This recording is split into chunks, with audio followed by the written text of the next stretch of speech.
Je m'appelle Sylvie Artero, je suis formatrice au sein du pôle formation santé de façon plus spécifique sur l'IFAS. Donc ça fait 6 ans que j'enseigne pour les aides-soignants.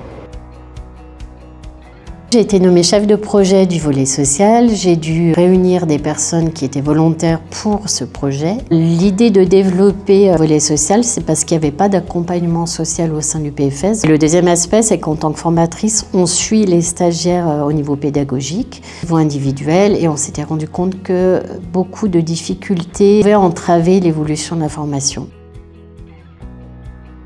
À partir de 2025, on a créé un questionnaire pour faire une enquête des besoins. On a trouvé comme difficulté des problèmes de logement, problèmes financiers. On se retrouve avec des stagiaires qui ne mangent pas. On a retrouvé des problèmes de violence intraconjugale.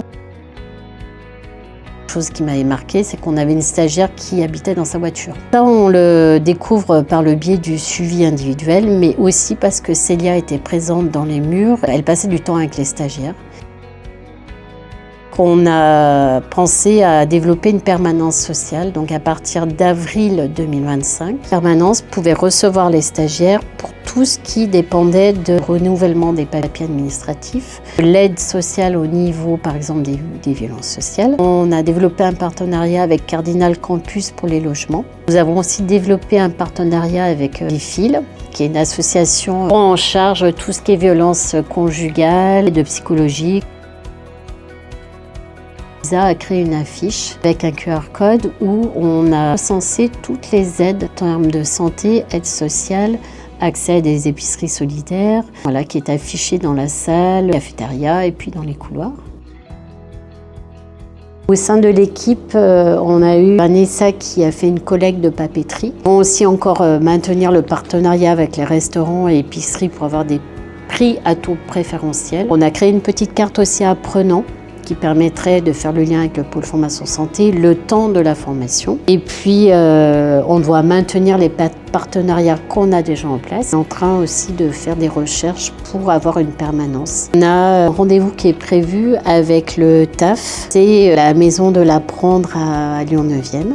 On va retrouver, j'espère, un partenaire. L'objectif aussi, c'est d'avoir quelque chose de stable. Permanence qui serait là peut-être une fois les 15 jours pour que les apprenants puissent aller se renseigner. J'ai aussi un rendez-vous avec le planning familial. Je me suis rendu compte que dans notre population d'apprenants, on a beaucoup de femmes qui ignorent tabous, culture, les moyens de contraception, les suivis qu'ils peuvent avoir aussi après en termes de famille. Mon but, c'est d'accompagner au mieux en termes de pédagogie pour la réussite au diplôme. Notre rôle, c'est vraiment d'essayer d'établir cette relation de confiance pour que l'apprenant se sente en sécurité, partage ses difficultés, on les écoute, on l'aide dans la limite de nos compétences, l'orienter vers nos partenaires. Du soutien, du respect, de la bienveillance, l'écoute active, de la réflexivité, ce sont des valeurs qu'on leur transmet aussi. J'aimerais dire aux apprenants, c'est un sacré challenge de s'inscrire en formation, car on a un public plutôt entre 30 ans et 50 ans, beaucoup de femmes isolées. Elles ont peut-être qu'une chance dans leur vie de réussir un diplôme et de sortir de leur quotidien, des fois précarité. On est vraiment dans le respect de la dignité humaine. Toute l'équipe de formateurs fera le possible pour les accompagner au mieux.